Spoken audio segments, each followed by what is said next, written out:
Hello everyone, दृष्टि के teaching exam YouTube channel में एक बार फिर से आपका स्वागत है। मैं हूं गीतांजलि शुक्ला। जैसा कि आप सभी जानते हैं, हम यहाँ DSSB यानी दिल्ली अधीनस्थ सेवा चयन बोर्ड, इसके एक खास सेगमेंट पर चर्चा कर रहे हैं। यह सेगमेंट संबंधित है, ध्यान रखिएगा, किससे? ज्योग्राफी विषय से, यानी भूगोल विषय से। तो DSSB के भूगोल सेगमेंट में ध्यान रखिए, इसमें जो सोशल साइंस है, सोशल साइंस में ही भूगोल एक खंड है। उसके भीतर भी कौन से खास टॉपिक हैं, जिन टॉपिक्स के बारे में आपको पता होना चाहिए, टॉपिक्स के बारे में, इनसे जुड़े हुए तथ्यों के बारे में, उस टॉपिक्स के कंसेप्ट के बारे में आपको पता होना चाहिए। उससे जुड़े हुए कंसेप्ट को हम समझने की कोशिश करते हैं, ठीक है। यानी DSSB के भूगोल के सिलेबस में जो टॉपिक मेंशन है, उन टॉपिक से जुड़े हुए कंसेप्ट इस सीरीज में हम चर्चा में ला रहे हैं और इनके कंसेप्ट को समझने की कोशिश कर रहे हैं, ठीक। तो इससे पहले हमने ब्रह्मांड की उत्पत्ति पर चर्चा की। इसके बाद फिर हमने आकाश गंगाओं, निहारिकाओं के बारे में चर्चा किया। उसके बाद फिर आगे यह क्रम बढ़ता रहा और हम पहुंचे थे तारे की उत्पत्ति और तारे के विकास के संदर्भ में क्या क्या तथ्य थे, उन्हें जानने की हमने कोशिश की थी, ठीक है। आज हम चर्चा करने वाले हैं उसी ब्रह्मांड में। देखिए, जिस ब्रह्मांड में क्या होता है, बहुत बड़ा विस्फोट होता है। उस छोटे सी बिंदु में बहुत तीव्र विस्फोट होता है, जहां स्थान, पदार्थ और समय की अवधारणा निकलकर सामने आती है। उसके बाद ब्रह्मांड के बाद उसी ब्रह्मांड के जो पदार्थ वितरित हुआ, उस एक गोलक से, एक बिंदु से जो पदार्थ वितरित हुआ विस्फोट के बाद, भीषण विस्फोट के बाद, एक बहुत बड़े विस्फोट के बाद, तो उससे ब्रह्मांड का निर्माण हुआ। उस ब्रह्मांड में अलग अलग, चूंकि पदार्थ बहुत तरीके से अलग अलग दिशाओं में वितरित हुआ था और साथ में एक ही समान घनत्व के पदार्थ अलग अलग क्षेत्र में वितरित नहीं हुए, यानी इनका जो वितरण था वह असमान था, है ना। तो इस तरीके से अलग अलग पूरे क्षेत्र में क्या निर्मित हुई, किसकी निर्मित हुई? ब्रह्मांड के बाद आकाश गंगाओं की। आकाश गंगाओं के बारे में हमने चर्चा क्या की था कि वे किससे मिलकर बनती हैं? छोटी छोटी निहारिकाओं के साथ उनमें अन्य जो गैसीय पिंड होते हैं, खासकर तारा का समूह या खासकर तारों का समूह। ध्यान रखिए, जो विभिन्न प्रकार के तारे हैं, इन तारों के समूह को हम क्या कहते हैं? आकाश गंगा। और आकाश गंगा में ही विभिन्न प्रकार के अन्य खगोलीय पिंड भी पाए जाते हैं, गैसीय पिंड पाए जाते हैं, धूल के कण पाए जाते हैं, ठीक है। फिर हमने तारों की उत्पत्ति के बारे में समझा, किस प्रकार से तारों की उत्पत्ति होती है। यह भी देखा कि तारों के प्रकार कितने हो सकते हैं। 3 प्रकारों के बारे में हमने चर्चा किया था डिटेल से। कौन कौन से तारे थे? युवावस्था या युवा तारा, प्रौढ़ तारा और वृद्ध तारा। आज हम उसी के आगे खगोलीय पिंड के संदर्भ में पूरे आकाश गंगा में कितने प्रकार के खगोलीय पिंड हो सकते हैं, उन शब्दावलियों के बारे में चर्चा करेंगे, ठीक है। ये जो वीडियो होगी वह 2 भाग में होगी, यानी जितने भी खगोलीय पिंड होंगे जिनकी डेफिनेशन आपको पता होनी चाहिए, जिन शब्दावलियों से आप रूबरू हो, उनके बारे में आप समझें, उन्हीं के बारे में हम इस पूरी सीरीज में चर्चा करेंगे, जो खगोलीय पिंड भाग 1 और भाग 2 के रूप में होगी, ठीक है। अब खगोलीय पिंडों में हम किन किन के बारे में चर्चा करेंगे? हम जानेंगे न्यूट्रॉन तारे क्या होते हैं, हम जानेंगे कृष्ण विवर क्या होता है, यानी ब्लैक होल के बारे में। हम समझेंगे नक्षत्र मंडल को, तारामंडल को, उल्का पिंड को, पुच्छल तारों को, कि आखिर ये क्या होते हैं और इनकी निर्मित कैसे होती है, इनका अंत कैसे होता है, और इनसे जुड़े हुए वे सभी महत्वपूर्ण तथ्य जो आपके एग्जाम के लिहाज से इंपॉर्टेंट हो सकते हैं, ठीक है। क्योंकि बेसिकली कंसेप्ट पर आधारित यह सीरीज है, तो इसमें हम टॉपिक के कंसेप्ट को समझने की कोशिश करेंगे, ये आपको ध्यान रखना है, ठीक है। आज हम किन खास टॉपिक पर चर्चा करेंगे? तो सबसे पहले खगोलीय पिंड के संदर्भ में ही हम जानेंगे न्यूट्रॉन तारा को, कि आखिर न्यूट्रॉन तारे क्या होते हैं, न्यूट्रॉन स्टार क्या होते हैं। फिर हम जानेंगे कृष्ण विवर को,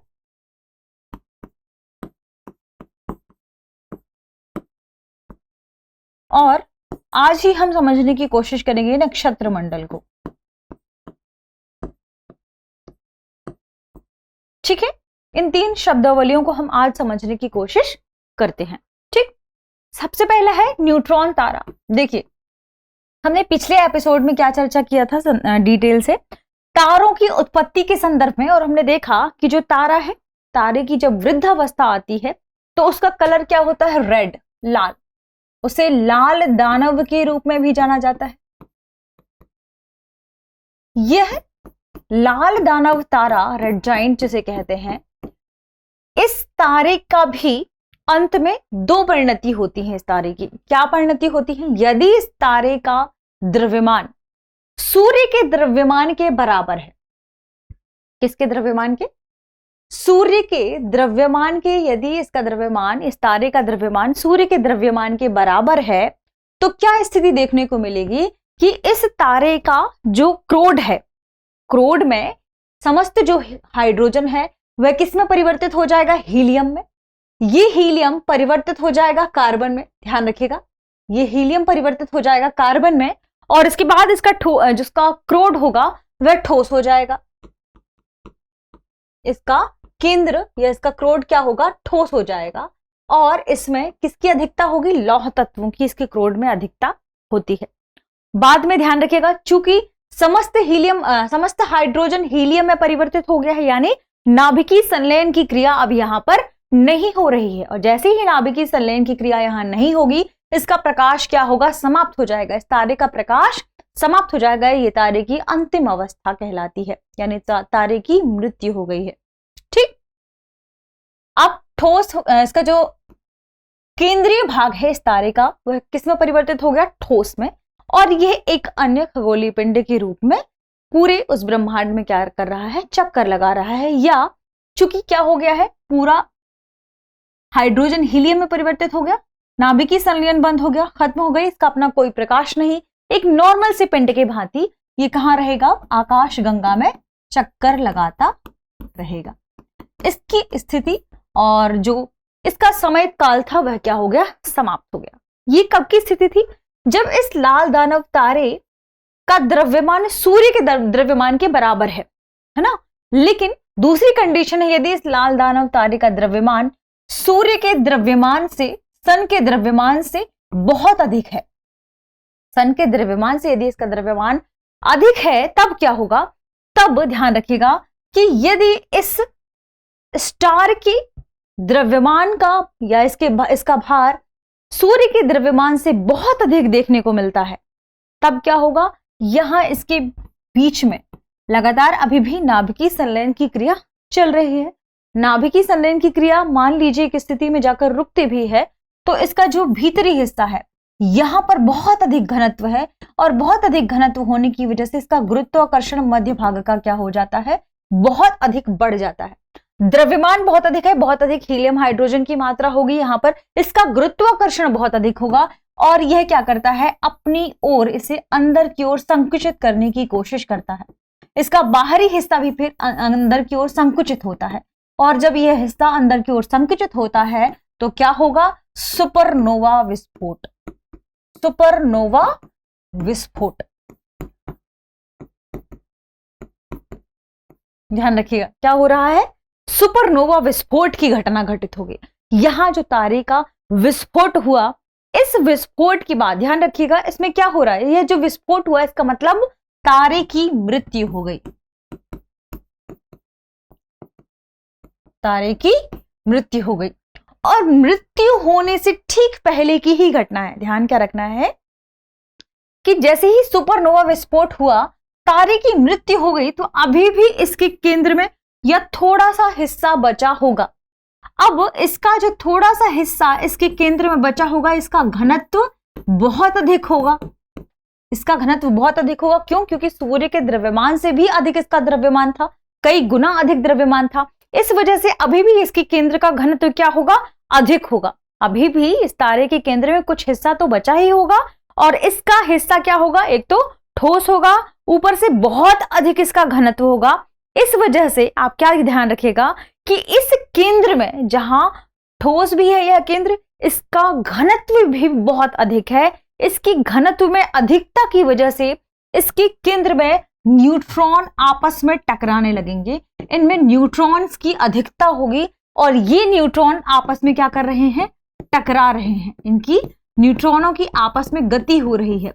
न्यूट्रॉनों की आपस में गति हो रही है। आपको क्या ध्यान रखना है कि इस स्थिति में जो न्यूट्रॉन आपस में टकरा रहे हैं, इनमें जो टक्कर हो रही है, इसकी वजह से जो तारे का निर्माण हो रहा है उसे ही न्यूट्रॉन तारा कहा जाता है। ठीक है, तो ध्यान क्या रखना है कि वह जो शेष हिस्सा केंद्र का जो बचा जिसमें घनत्व बहुत अधिक है, उसमें घनत्व की अधिकता की वजह से न्यूट्रॉन के अंश मौजूद होने की वजह से जिस प्रकार के तारों का निर्माण होता है उसे ही हम क्या न्यूट्रॉन तारा कहते हैं। ठीक, उसे ही हम क्या कहते हैं, न्यूट्रॉन तारा। यहां न्यूट्रॉनों की टक्कर हो रही है बहुत तेज गति से, और इस प्रकार से जिस प्रकार के तारे का निर्माण होता है उसे हम न्यूट्रॉन तारा कहते हैं। जब यह टक्कर बहुत तीव्र गति से होती है, बहुत तेजी से होती है, तब इसे पल्सर कहा जाता है। ध्यान रखिएगा, कब, जब न्यूट्रॉन तारों के बीच में न्यूट्रॉनों की टक्कर बहुत तीव्र गति से हो, बहुत तेजी से हो, तेजी से लगातार एक दूसरे से टकरा रहे हो, और ये एक दूसरे से टकराने के फलस्वरूप आगे बढ़ रहे हो। ध्यान रखिएगा, आपस में ये न्यूट्रॉन के जो हिस्से हैं, ध्यान रखें, ये न्यूट्रॉन जो आपस में टकरा रहे हैं, ये जब टकराते हैं तो इसके बाद इस तारे को क्या कहते हैं, पल्सर तारा कहते हैं। तो जो न्यूट्रॉन तारा है किससे जुड़ा हुआ है, सुपरनोवा विस्फोट से जुड़ा हुआ है। आपको ये ध्यान रखना है। जब इन न्यूट्रॉनों के बीच में बहुत अधिक टक्कर होगी जिसे हम पल्सर तारा कहेंगे, तब साथ साथ में इसमें रेडियो एक्टिव पदार्थ भी क्या होगा, बाहर की ओर निकलेगा। रेडियो एक्टिविटी भी इससे क्या होगी, बढ़ेगी। ये आपको ध्यान रखना है। ठीक है, तो रेडियो एक्टिव तरंगे क्या होंगी, इससे बाहर निकलेंगी। अब ये ध्यान रखिए, और इसके बाद अंत में जाकर क्या होगा, ये तारा लास्ट में खत्म भी हो जाएगा। तारे की मृत्यु की ही अवस्था है। मृत्यु से पहले की जो घटना घटित हो रही है, ये उन घटनाओं के बारे में चर्चा है। तो तब जिस तारे का निर्माण होता है जहां पर न्यूट्रॉन की अधिकता हो, अब ध्यान रखिएगा, न्यूट्रॉन तारे से ही आपको समझ लेना चाहिए हम किसकी बात कर रहे हैं। वह तारा जहां जो न्यूट्रॉन के अंशों से मिलकर बना हो, न्यूट्रॉन के अंशों से मिलकर बना हो। ठीक है, ध्यान रखें। और इस तरीके से निर्मित तारे को जो न्यूट्रॉन के अंशों से मिलकर बना है, न्यूट्रॉनों के आपस में टकराने से बना है, उसे ही न्यूट्रॉन तारा कहा जाता है। अब आप ध्यान रखिएगा, ये वही न्यूट्रॉन है जिस इलेक्ट्रॉन, प्रोटॉन और न्यूट्रॉन की बात हम करते हैं, जहां इलेक्ट्रॉन में नेगेटिव चार्ज होता है, प्रोटॉन में पॉजिटिव चार्ज होता है, और न्यूट्रॉन क्या होता है, उदासीन होता है, इसमें कोई भी चार्ज नहीं होता। ठीक है, ध्यान रखिएगा। अब जो दूसरी डेफिनेशन आती है न्यूट्रॉन तारे के बाद, वह है कृष्ण विवर यानी ब्लैक होल। ब्लैक होल को समझने के लिए आपको एक और चीज जाननी होगी। देखिए, जब हमने चर्चा की किसके बारे में, हमने यहां थोड़ी देर पहले पढ़ा रेड जाइंट के बारे में, लाल दानव तारे के बारे में। अब ब्लैक होल क्या है, ब्लैक होल का कंसेप्ट कैसे आया, यह भी इंपॉर्टेंट है। ठीक, देखिए, हम सभी जानते हैं, अभी जो हम ब्लैक होल समझने की कोशिश करते हैं, ब्लैक होल का मतलब कि अंतरिक्ष में वह क्षेत्र, वह हिस्सा जहां पर गुरुत्वाकर्षण बहुत अधिक हो। गुरुत्वाकर्षण क्या हो, अनंत हो, असीमित हो। गुरुत्वाकर्षण अनंत हो और असीमित हो,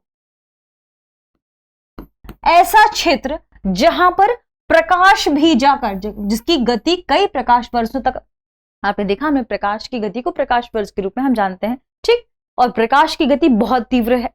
प्रकाश जहां पर जाकर क्या हो, समाप्त हो जाए, जो क्षेत्र जिसका गुरुत्वाकर्षण बल इतना अधिक है कि जो प्रकाश को भी सोख ले, उस क्षेत्र को हम अंतरिक्ष में क्या कहते हैं, ब्लैक होल कहते हैं।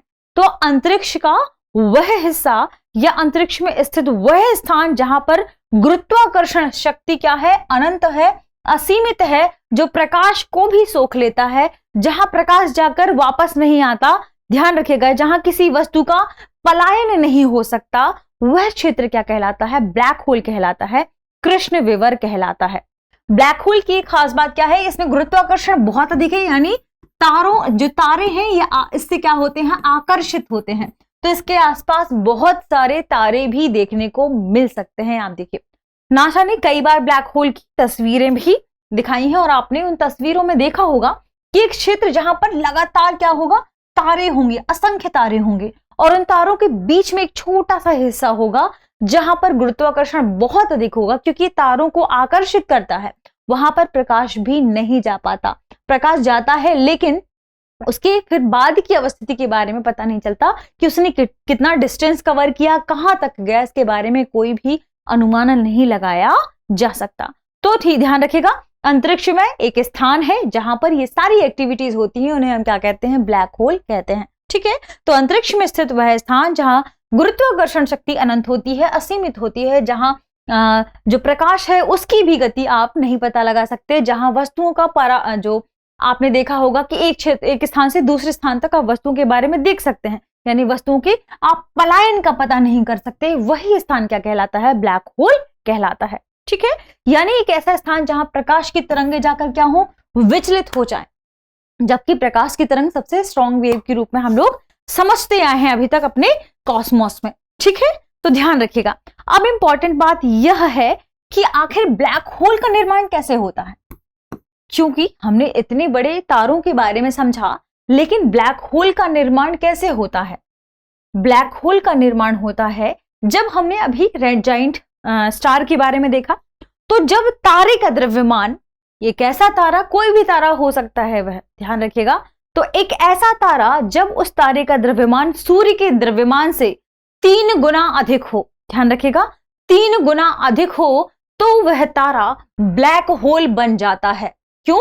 क्योंकि उसका गुरुत्वाकर्षण बहुत अधिक होगा, उसका द्रव्यमान इतना अधिक है कि उसके भीतर गुरुत्वाकर्षण बहुत अधिक होगा, उसके पास खींचने की, आकर्षित करने की क्षमता बहुत अधिक होगी, उसमें घनत्व बहुत अधिक होगा, उसका आयतन भी देखिए कम है, लेकिन द्रव्यमान बहुत अधिक है। किससे अधिक है? सूर्य की तुलना में। ठीक है, तो ऐसी संभावना है कि यदि द्रव्यमान सूर्य की तुलना में 3 गुना अधिक है, तो वह स्टार क्या बनता है? ब्लैक होल बनता है। ठीक, तो ये इससे जुड़ी हुई कुछ खास तथ्य थे जो हमने ब्लैक होल से जुड़े थे, जो हमने जाना समझा। ठीक है, अब हमारी जो तीसरी शब्दावली है वह है नक्षत्र मंडल।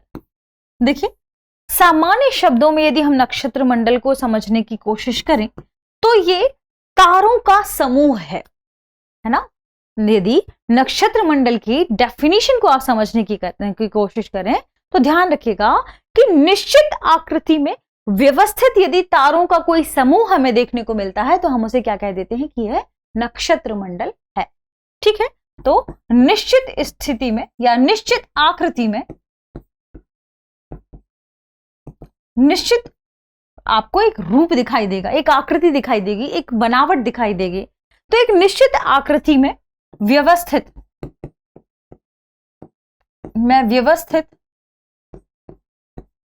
तारों के समूह को